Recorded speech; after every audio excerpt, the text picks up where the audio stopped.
ओम नमो भगवते वासुदेवाय नमः। श्री हरि की कृपा आप सभी भक्तगणों पे सदा बनी रहे। आज की इस वीडियो में हम सुनाने जा रहे हैं बृहस्पतिवार व्रत कथा, पूजा विधि एवं आरती। वीडियो पसंद आए तो प्लीज लाइक करें, शेयर करें एंड चैनल पे नए हैं तो सब्सक्राइब करें। आइए श्रवण करते हैं बृहस्पतिवार व्रत की विधि। इस दिन बृहस्पतिश्वर महादेव जी की पूजा होती है। दिन में एक समय ही भोजन करें, पीले वस्त्र धारण करें, पीले पुष्पों को धारण करें। भोजन भी चने की दाल का होना चाहिए, नमक नहीं खाना चाहिए। पीले रंग का फूल, चने की दाल, पीले कपड़े तथा पीले चंदन से पूजा करनी चाहिए। पूजन के पश्चात कथा सुननी चाहिए। इस व्रत के करने से बृहस्पति जी अति प्रसन्न होते हैं तथा धन और विद्या का लाभ होता है। इष्टों के लिए यह व्रत अति आवश्यक है। इस व्रत में केले का पूजन होता है। बृहस्पतिवार व्रत कथा। प्राचीन समय की बात है। भारत में एक राजा राज्य करता था। वह बड़ा प्रतापी तथा दानी था। वह नित्य प्रति मंदिर में भगवत दर्शन करने जाता था। वह ब्राह्मण और गुरु की सेवा किया करता था। उसके द्वार से कोई भी याचक निराश होकर नहीं लौटता था। वह प्रत्येक गुरुवार को व्रत रखता एवं पूजन करता था। हर दिन गरीबों की सहायता करता था। परंतु यह सब बातें उसकी रानी को अच्छी नहीं लगती थी। वह न व्रत करती और न किसी को एक भी पैसा दान में देती थी। वह राजा से भी ऐसा करने को मना किया करती थी। एक समय की बात है कि राजा शिकार खेलने वन को चले गए। घर पर रानी और दासी थी। उस समय गुरु बृहस्पति साधु का रूप धारण कर राजा के दरवाजे पर भिक्षा मांगने आए। साधु ने रानी से भिक्षा मांगी तो वह कहने लगी, हे साधु महाराज, मैं इस दान और पुण्य से तंग आ गई हूँ। इस कार्य के लिए तो मेरे पति देव ही बहुत हैं। अब आप ऐसी कृपा करें कि सारा धन नष्ट हो जाए तथा मैं आराम से रह सकूं। साधु रूपी बृहस्पति देव ने कहा, हे देवी, तुम बड़ी विचित्र हो। संतान और धन से कोई दुखी नहीं होता है, इसको सभी चाहते हैं। पापी भी पुत्र और धन की इच्छा करता है। अगर तुम्हारे पास धन अधिक है तो भूखे मनुष्यों को भोजन कराओ, प्याऊ लगवाओ, ब्राह्मणों को दान दो, धर्मशालाएं बनवाओ, कुआं, तालाब, बावड़ी, बाग, बगीचे आदि का निर्माण कराओ तथा निर्धनों की कुंवारी कन्याओं का विवाह कराओ। साथ ही यज्ञादि करो। इस प्रकार के कर्मों से आपके कुल का और आपका नाम परलोक में भी सार्थक होगा एवं तुम्हें भी स्वर्ग की प्राप्ति होगी। परंतु रानी साधु की इन बातों से खुश नहीं हुई। उसने कहा, हे साधु महाराज, मुझे ऐसे धन की आवश्यकता नहीं जिसको मैं अन्य लोगों को दान देती फिरूं तथा जिसको रखने और संभालने में ही मेरा सारा समय नष्ट हो जाए। साधु ने कहा, हे देवी, यदि तुम्हारी ऐसी ही इच्छा है तो जैसा मैं तुम्हें बताता हूँ तुम वैसा ही करना। बृहस्पतिवार के दिन घर आंगन को गोबर से लीपना, अपने केसों को पीली मिट्टी से धोना, केसों को धोते समय स्नान करना, राजा से कहना वह हजामत करवाए, भोजन में मांस, मदिरा खाना, कपड़े धोबी के यहाँ धुलने देना। इस प्रकार 7 बृहस्पतिवार करने से तुम्हारा सारा धन नष्ट हो जाएगा। यह कहकर साधु महाराज रूपी बृहस्पति देव अंतर्ध्यान हो गए। रानी ने साधु के कहने के अनुसार 7 बृहस्पतिवार तक वैसा ही करने का विचार किया। साधु के बताए अनुसार कार्य करते हुए केवल 3 बृहस्पतिवार ही बीते थे कि उसकी समस्त धन संपत्ति नष्ट हो गई। भोजन के लिए दोनों समय परिवार तरसने लगा तथा सांसारिक भोगों से दुखी रहने लगा। तब राजा रानी से कहने लगा कि हे रानी, तुम यहाँ पर रहो, मैं दूसरे देश को जाता हूँ, क्योंकि यहाँ पर मुझे सभी मनुष्य जानते हैं, इसलिए मैं यहाँ पर कोई काम नहीं कर सकता। मैं अब परदेश जा रहा हूँ, वहाँ कोई काम धंधा करूँगा, शायद हमारे भाग्य बदल जाए। ऐसा कहकर राजा परदेश चला गया। वह वहाँ जंगल से लकड़ी काट कर लाता और शहर में बेचता। इस तरह जीवन व्यतीत करने लगा। इधर राजा के बिना रानी और दासियां दुखी रहने लगी। किसी दिन भोजन मिलता और किसी दिन जल पीकर ही रह जाती। एक समय रानी और दासियों को 7 दिन बिना भोजन के व्यतीत करने पड़े। तो रानी ने अपनी दासी से कहा, हे दासी, यहाँ पास में ही नगर में मेरी बहन रहती है, वह बड़ी धनवान है, तो उसके पास जा और वहाँ से 5 सिर बेझर मांग कर ले आ, जिससे कुछ समय के लिए गुजारा हो जाएगा। दासी रानी की बहन के पास गई। रानी की बहन उस समय पूजा कर रही थी। बृहस्पतिवार का दिन था। दासी ने रानी की बहन से कहा, हे रानी, मुझे आपकी बहन ने भेजा है, मुझे 5 सेर बेझर दे दो। दासी ने यह बात अनेक बार कही, परंतु रानी की बहन ने कोई उत्तर नहीं दिया, क्योंकि वह उस समय बृहस्पतिवार की कथा सुन रही थी। जब दासी को रानी की बहन ने कोई उत्तर नहीं मिला तो वह बहुत दुखी हुई। उसे क्रोध भी आया। वह लौटकर रानी से बोली, हे रानी, आपकी बहन बहुत ही घमंडी है, वह छोटे लोगों से बात भी नहीं करती। मैंने उससे कहा तो उसने कोई उत्तर नहीं दिया। मैं वापस चली आई। रानी बोली, हे दासी, इसमें उसका कोई दोष नहीं है। जब बुरे दिन आते हैं तब कोई सहारा नहीं देता। अच्छे बुरे का पता विपत्ति में ही लगता है। जो ईश्वर की इच्छा होगी वही होगा। यह सब हमारे भाग्य का दोष है। उधर रानी की बहन ने सोचा कि मेरी बहन की दासी आई थी, परंतु मैं उससे नहीं बोली, इससे वह बहुत दुखी हुई होगी। अतः कथा सुन और विष्णु भगवान का पूजन समाप्त कर वह अपनी बहन के घर आई और कहने लगी, हे बहन, मैं बृहस्पतिवार का व्रत कर रही थी। तुम्हारी दासी हमारे घर गई थी, परंतु जब तक कथा होती है तब तक हम लोग ना उठते हैं और ना ही बोलते हैं, इसलिए मैं नहीं बोली। कहो दासी, क्यों गई थी? रानी बोली, हे बहन, हमारे घर अनाज नहीं था। वैसे तुमसे कोई बात छिपी नहीं है, इस कारण मैंने दासी को तुम्हारे पास 5 सेर बेझर लेने के लिए भेजा था।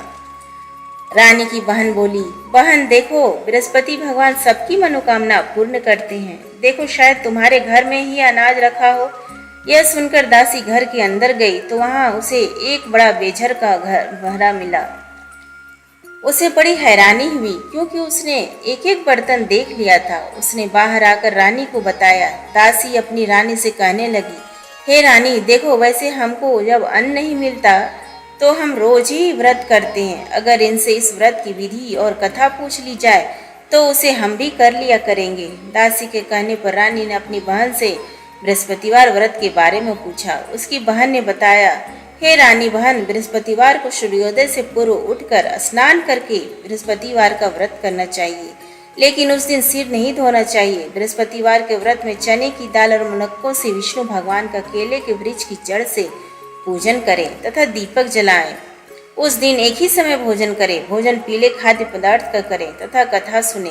इस प्रकार करने से गुरु भगवान प्रसन्न होते हैं, अन्न पुत्र धन देते हैं। इस तरह व्रत और पूजन की विधि बताकर रानी की बहन अपने घर लौट गई। रानी और दासी दोनों ने निश्चय किया कि वे बृहस्पति देव भगवान का पूजन जरूर करेंगी। 7 दिन बाद जब बृहस्पतिवार आया तो उन्होंने व्रत रखा। घुड़साल में जाकर चना और गुड़ बीन लाई तथा उसकी दाल से केले की जड़ में भगवान विष्णु की पूजन की।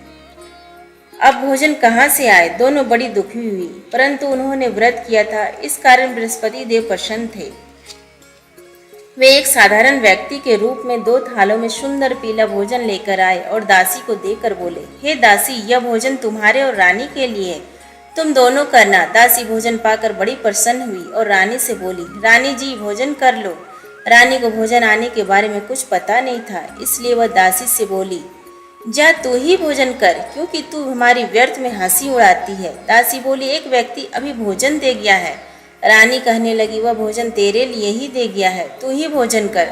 दासी ने कहा, वह व्यक्ति हम दोनों के लिए 2 थालों में भोजन दे गया है, इसलिए मैं और आप दोनों ही साथ साथ भोजन करेंगे। फिर दोनों ने गुरु भगवान को नमस्कार कर भोजन प्रारंभ किया। उसके बाद से वे प्रत्येक बृहस्पतिवार को गुरु भगवान का व्रत और पूजन करने लगी। बृहस्पति भगवान की कृपा से उनके पास धन हो गया, परंतु रानी फिर पहले की तरह से आलस्य करने लगी। तब दासी बोली, देखो रानी, तुम पहले भी इस प्रकार आलस्य करती थी, तुम्हें धन के रखने में कष्ट होता था, इस कारण सभी धन नष्ट हो गया। अब गुरु भगवान की कृपा से धन मिला है तो फिर तुम्हें आलस्य होता है। बड़ी मुसीबतों के बाद हमने यह धन पाया है, इसलिए हमें दान पुण्य करना चाहिए। तुम भूखे मनुष्यों को भोजन कराओ, प्याऊ लगवाओ, ब्राह्मणों को दान दो, कुआं, तालाब, बावड़ी आदि का निर्माण करवाओ, मंदिर पाठशाला बनवा कर दान दो, कुंवारी कन्याओं का विवाह करवाओ, धन को शुभ कार्यों में खर्च करो, जिससे तुम्हारे कुल का यश बढ़े तथा स्वर्ग प्राप्त हो और पितृ प्रसन्न हो। दासी की बात मानकर रानी ने इसी प्रकार के कर्म प्रारंभ किए, जिससे उनका यश काफी फैलने लगा। एक दिन रानी और दासी आपस में विचार करने लगी कि न जाने राजा किस दशा में होंगे, उनकी कोई खोज खबर नहीं है। गुरु भगवान से उन्होंने प्रार्थना की और भगवान ने रात्रि में राजा को स्वप्न में कहा, हे राजा, उठ, तेरी रानी तुझको याद करती है, अब अपने देश को लौट जा।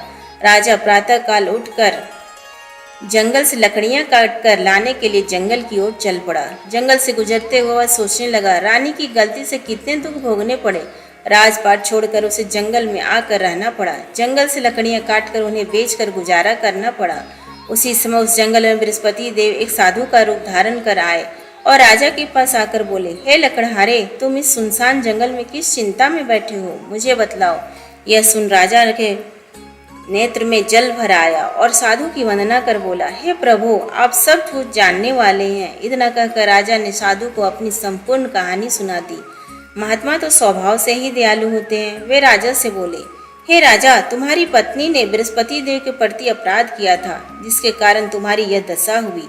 अब तुम किसी प्रकार की चिंता मत करो, भगवान तुम्हें पहले से अधिक धन देंगे। देखो, तुम्हारी पत्नी ने बृहस्पतिवार व्रत का प्रारंभ कर दिया है। अब तुम भी बृहस्पतिवार का व्रत करके चने की दाल व गुड़ और जल को लोटे में डालकर केले के पत्ते से भगवान विष्णु का पूजन करो। फिर कथा कहो या सुनो, भगवान तुम्हारी सब मनोकामनाओं को पूर्ण करेंगे। साधु को प्रसन्न देखकर राजा बोला, हे प्रभु, मुझे लकड़ी बेचकर इतना पैसा भी नहीं बचता जिससे भोजन करने के उपरांत कुछ बचा सकूं। मैंने रात्रि में अपनी रानी को व्याकुल देखा है। मेरे पास कोई साधन नहीं जिससे समाचार जान सकूं। फिर मैं बृहस्पतिवार की कौन सी कहानी कहूँ या सुनूं, मुझको तो कुछ भी मालूम नहीं है। साधु ने कहा, हे राजा, तुम किसी बात की चिंता मत करो। बृहस्पतिवार के दिन तुम रोजाना की तरह लकड़ियाँ लेकर शहर में जाओ। तुम्हें रोज से 2 गुना धन प्राप्त होगा, जिससे तुम भली भांति भोजन कर लोगे तथा बृहस्पति देव की पूजा का सामान भी आ जाएगा। बृहस्पति देव की कथा इस प्रकार है। प्राचीन काल में एक बहुत ही निर्धन ब्राह्मण था। उसके कोई संतान नहीं थी। वह नित्य पूजा पाठ करता, परंतु उसकी स्त्री बहुत मालिनता के साथ रहती थी। वह न स्नान करती, न किसी देवता का पूजन करती। प्रातः काल उठते ही सर्वप्रथम भोजन करती, बाद में कोई अन्य कार्य करती। ब्राह्मण देवता बहुत दुखी रहते थे। पत्नी को बहुत समझाते, किंतु उसका कोई परिणाम न निकलता। भगवान की अनुकंपा से एक समय उस ब्राह्मण की पत्नी गर्भवती हुई और 10वें महीने एक सुंदर कन्या को जन्म दिया।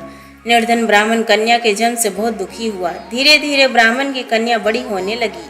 बचपन से उस कन्या की रुचि भगवान विष्णु की पूजा में थी। वह प्रातः उठते ही स्नान आदि करके भगवान विष्णु की पूजा करने मंदिर में जाती थी। बृहस्पतिवार को व्रत करके विधिवत पूजा पाठ करती थी। पूजा पाठ के बाद वह पढ़ने के लिए पाठशाला में जाती थी। घर से चलते हुए वह मुट्ठी भर जौ साथ लेकर जाती और पाठशाला के रास्ते में थोड़े थोड़े जौ गिराती जाती थी। जब वह पाठशाला से घर लौटती तो जौ के वह दाने सोने में बदले हुए मिलते थे। लड़की सभी सोने के दाने बिन लाती थी। एक दिन जब वह सोने के दानों को साफ कर रही थी तो उसकी माँ ने कहा, बेटी, सोने के दाने साफ करने के लिए सोने का सूप भी होना चाहिए। अगले दिन बृहस्पतिवार था। उसने भगवान बृहस्पति देव की पूजा करते हुए प्रार्थना की, हे भगवान, यदि मैंने आपका व्रत विधिवत किया हो तो मुझे सोने का सूप दे दो। भगवान बृहस्पति देव ने उसकी मनोकामना पूरी करने का वचन दिया। पाठशाला से लौटते समय उसे रास्ते में सोने का सूप पड़ा हुआ मिला। घर लौटकर सोने का सूप अपनी माँ को दिखाकर वह सोने के दाने साफ करने लगी। उसी समय नगर का राजकुमार उसके घर के पास से गुजरा। उस सुंदर लड़की को सोने के सूप में जौ साफ करते देख राजकुमार उस पर मोहित हो गया। महल में लौटकर राजकुमार ने राजा से उस लड़की से विवाह करने की इच्छा प्रकट की तो राजा ने ब्राह्मण को महल में बुलाकर राजकुमार से उसकी लड़की के विवाह की बात कही। ब्राह्मण तैयार हो गया। धूमधाम से उस लड़की का विवाह राजकुमार से हो गया। दुल्हन बनकर ब्राह्मण की लड़की महल में चली गई। लड़की के चले जाने से ब्राह्मण फिर निर्धन हो गया। उसे कई कई दिन भोजन भी नहीं मिलता था। बहुत दुखी होकर ब्राह्मण एक दिन अपनी लड़की के पास गया। अपने पिता से निर्धनता का समाचार सुनकर उसे बहुत सा धन देकर पिता को विदा किया। उस धन से ब्राह्मण के कुछ दिन तो आराम से गुजर गए, लेकिन जल्दी ही फिर भूखों मरने की हालत हो गई। ब्राह्मण अपनी लड़की से धन लेने के लिए फिर महल में पहुंचा। लड़की ने पिता की बुरी हालत देखकर कहा, हे पिताजी, आखिर आप कब तक मुझसे धन लेकर जीवन यापन करेंगे? आप कोई ऐसा उपाय क्यों नहीं करते जिससे आपका घर धन संपत्ति से भर जाए? ब्राह्मण ने कहा, मैंने तेरी माँ को बहुत समझा लिया, पर उसकी समझ में कुछ नहीं आता। उसका फूहड़पन नष्ट हो तो घर की निर्धनता भी दूर हो जाए। तब कुछ सोचकर लड़की ने पिता से कहा, पिताजी, आप कुछ दिनों के लिए माँ को मेरे पास छोड़ जाओ। जब तक कुछ सोचकर ब्राह्मण पत्नी को लड़की के पास महल में छोड़ आया। लड़की ने अपनी माँ से कहा, माँ, तुम कल प्रातः काल उठकर स्नान आदि करके भगवान बृहस्पति देव विष्णु जी की पूजा अवश्य करना। पूजा करने से तुम्हारी निर्धनता अवश्य दूर हो जाएगी। लेकिन उसकी माँ ने उसकी कोई बात नहीं मानी। तब क्रोधित होकर लड़की ने अपनी माँ को एक कक्ष में बंद कर दिया। सूर्योदय के समय माँ को उठाकर जबरदस्ती उसे स्नान कराया और फिर मंदिर में ले जाकर भगवान बृहस्पति देव की पूजा कराई। कुछ दिनों तक ऐसा करने से माँ की बुद्धि में परिवर्तन हुआ और वह स्वयं बृहस्पतिवार का व्रत रखने लगी। उसके व्रत रखने से ब्राह्मण के घर में भगवान विष्णु की अनुकंपा से धन की वर्षा होने लगी। दोनों पति पत्नी धन संपत्ति पाकर आनंद पूर्वक जीवन यापन करते हुए विष्णु धाम को चले गए। लकड़हारा बने राजा ने उस साधु से भगवान बृहस्पति देव की यह कथा सुनकर बृहस्पतिवार का व्रत करके भगवान विष्णु की पूजा की। उस दिन से उसके सभी क्लेश दूर हो गए। लेकिन अगले बृहस्पतिवार की कामकाज में अधिक व्यस्त रहने के कारण उसने भगवान बृहस्पति देव जी का व्रत नहीं किया। भगवान बृहस्पति देव लकड़हारे से क्रोधित होकर उसे भूल की सजा दी। उस दिन नगर के राजा ने नगर में घोषणा करके सबको सूचित दिया, प्रत्येक नागरिक मेरे महल में भोजन करने आए, जो नहीं आएगा उसे अपराधी मानकर भारी दंड दिया जाएगा। लकड़हारा बने राजा ने उस नगर के राजा की घोषणा तो सुनी, लेकिन जंगल से लकड़ी काट कर लाने और उन्हें बेचने में देर हो जाने के कारण वह समय पर महल में भोजन करने नहीं जा सका। अतः राजा के सैनिक लकड़हारे को पकड़कर महल में ले गए। राजा ने उसे महल के एक कक्ष में बैठा कर भोजन कराया। उस कक्ष में एक खूंटी पर रानी का सोने का हार लटका हुआ था। लकड़हारा खूंटी अकेला उस कक्ष में भोजन कर रहा था। तभी उसने एक आश्चर्यजनक घटना घटती देखी। देखते देखते वह खूंटी हार को निकल गई। थोड़ी देर के बाद राजा ने हार को गायब देखा तो लकड़हारे को कारावास में डलवा दिया। लकड़हारा मन ही मन अपने भाग्य को कोसने लगा। तभी उसे जंगल में मिले साधु का स्मरण हो आया। थोड़ी देर में भगवान बृहस्पति देव सन्यासी के रूप में उसके सामने प्रकट हुए और कहा, हे लकड़हारे, तूने भगवान बृहस्पति देव की पूजा नहीं की, इसी कारण तुम्हें कष्ट हुआ है। लेकिन अब चिंता मत करो, बृहस्पतिवार के दिन कारागार के दरवाजे पर तुम्हें कुछ पैसे पड़े हुए मिलेंगे। उन पैसों से भगवान बृहस्पति देव का व्रत करके उनकी पूजा करोगे तो तुम्हारे सब दुख नष्ट हो जाएंगे। बृहस्पतिवार के दिन दरवाजे पर पड़े मिले पैसों से चने और गुड़ मंगाकर लकड़हारे ने बृहस्पतिवार की कथा कही तो भगवान बृहस्पति देव ने प्रसन्न होकर उस नगर के राजा को स्वप्न में लकड़हारे को कारागार से मुक्त करने को कहा। सुबह राजा ने अपने कक्ष में आकर देखा तो खूंटी पर रानी का हार टंगा हुआ था। राजा ने लकड़हारे को मुक्त कर दिया और उसे धन और आभूषण देकर विदा किया। लकड़हारा बना राजा उस नगर से चलकर अपने नगर में पहुंचा तो उस नगर में कुएं, धर्मशाला, बाग बगीचे देखकर बहुत प्रसन्न हुआ। राजा ने किसी से पूछा, ये कुएं, धर्मशाला किसने बनवाई है? सब ने उसे बताया कि ये सब रानी और उसकी दासी ने बनवाए हैं। राजा महल में पहुंचा तो रानी ने उसका भव्य स्वागत किया। तब राजा ने निश्चय किया कि सप्ताह में एक बार तो सभी बृहस्पति देव का व्रत तथा पूजन करते हैं, परंतु मैं प्रतिदिन व्रत किया करूंगा तथा दिन में 3 बार कथा कहा करूंगा। अब राजा हर समय दुसाले में चने की दाल बांधे रहता था तथा दिन में 3 बार बृहस्पति देव की कथा कहता। कुछ दिनों के बाद राजा को अपनी बहन की याद आई। एक दिन घोड़े पर सवार होकर राजा अपनी बहन से मिलने चल दिया। अभी राजा नगर के बाहर पहुंचा ही था कि उसने कुछ लोगों को एक शव को ले जाते हुए देखा। राजा को स्मरण हो आया कि आज उसने किसी को बृहस्पतिवार की कथा नहीं सुनाई है। राजा ने उन लोगों को रोक कर कहा, भाइयों, आप शव को ले जाने से पहले मुझसे बृहस्पतिवार की कथा सुन ले। लोगों ने राजा पर क्रोधित होते हुए कहा, तुम पागल तो नहीं हो? लेकिन कुछ बड़े बूढ़ों लोगों ने कहा, अच्छा भाई, साथ में चलते चलते तुम अपनी कथा भी सुना लो। राजा ने चलते हुए आधी कथा ही सुनाई थी कि शव हिलने लगा। राजा के पूरी कथा सुनाती शव उठकर बैठ गया। लोगों ने हैरानी से दांतों तले उंगली दबाई और अगले बृहस्पतिवार से भगवान बृहस्पति देव का व्रत करने व कथा सुनने का निश्चय कर लिया। अब घोड़े पर सवार राजा चलते हुए एक किसान के पास पहुंचा। किसान अपने खेत में हल चला रहा था। राजा ने कहा, अरे भाई, मुझसे बृहस्पतिवार की कथा सुन लो। किसान झुंझला कर बोला, अरे भाई, देख नहीं रहे, जितनी देर तक तुम्हारी कथा सुनूंगा उतनी देर में तो पूरे खेत में हल चला लूंगा। राजा निराश होकर चलने लगा। तभी किसान के पैर लड़खड़ा कर जमीन पर जा गिरे। किसान के पेट में भी जोरों का दर्द होने लगा। उस किसान की पत्नी जब खाना लेकर आई तो उसने किसान से इस बारे में पूछा। किसान ने घुड़सवार की पूरी कहानी सुनाई। किसान की पत्नी दौड़ती हुई राजा के पास पहुंचकर हाथ जोड़कर बोली, भैया, मैं तुम्हारी कथा सुनने को तैयार हूँ। राजा ने उसके साथ खेत पर पहुंचकर बृहस्पतिवार की कथा सुनाई। तभी बैल उठकर खड़े हो गए। किसान के पेट का दर्द भी तुरंत समाप्त हो गया। राजा अपनी बहन के घर पहुंचा तो उसकी बहुत आवभगत हुई। अगले दिन सुबह उठकर राजा ने देखा घर के सभी लोग भोजन कर रहे हैं। किसी भूखे को बृहस्पतिवार की कथा सुनाए बिना राजा भोजन नहीं करता था। उसने बहन से कहा, हे बहन, क्या घर में कोई ऐसा व्यक्ति नहीं है जिसने अभी तक भोजन नहीं किया हो? उसकी बहन बोली, भैया, हमारे घर में तो क्या, आपको पूरे नगर में कोई ऐसा व्यक्ति नहीं मिलेगा जिसने सुबह सुबह भोजन नहीं किया हो। तब राजा ने बहन के घर से निकलकर उस नगर में बिना भोजन किए व्यक्ति की तलाश की। एक गडरिये के घर में उसका बेटा बीमार होने के कारण भूखा रह गया था। राजा ने उसको जाकर बृहस्पतिवार की कथा सुनाई। कथा सुनते सुनते गडरिये का बीमार बेटा बिल्कुल ठीक हो गया। सबने राजा की बहुत प्रशंसा की। एक दिन राजा ने अपनी बहन से कहा, बहन, अब हम अपने घर को जाना चाहते हैं, तुम भी हमारे साथ चलो, कुछ दिन वहां रहकर लौट आना। राजा की बहन ने अपनी सास से पूछा तो सास ने ताने देते हुए कहा, बहू, मायके जाना हो तो अकेली जाना, मेरे पोतों को नहीं ले जाना। तुम्हारे भाई की कोई संतान नहीं है, कहीं तुम्हारी भाभी मेरे पोतों पर कोई जादू टोना न कर दे। दूसरे कक्ष में बहन की सास की बातें सुनकर राजा दुखी मन से अकेला ही अपने नगर को लौट आया। रानी ने राजा से कहा, आप तो अपनी बहन को साथ लाने की बात कहकर गए थे, फिर बहन को साथ क्यों नहीं लाए? तब राजा ने दुखी होते हुए कहा, हे रानी, हम निसंतान हैं, इसलिए कोई हमारे घर आना पसंद नहीं करता।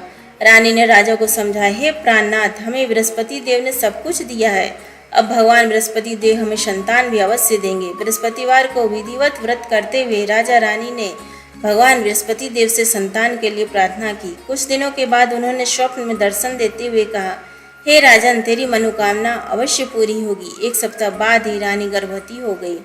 10वें महीने रानी ने एक सुंदर पुत्र को जन्म दिया। राजा रानी जीवन पर्यंत बृहस्पतिवार व्रत का कथा करते और सुनते। उनके घर में धन की वर्षा होती रही। इस तरह आनंद पूर्वक जीवन यापन करते हुए राजा रानी भगवान बृहस्पति देव की अनुकंपा से मोक्ष को प्राप्त करके सीधे वैकुंठ धाम पहुंच गए। बृहस्पतिवार को विधिवत व्रत करके जो स्त्री पुरुष भगवान विष्णु की पूजा करते, भगवान उनकी सभी मनोकामनाएं पूरी करते हैं। बोलो विष्णु भगवान की जय।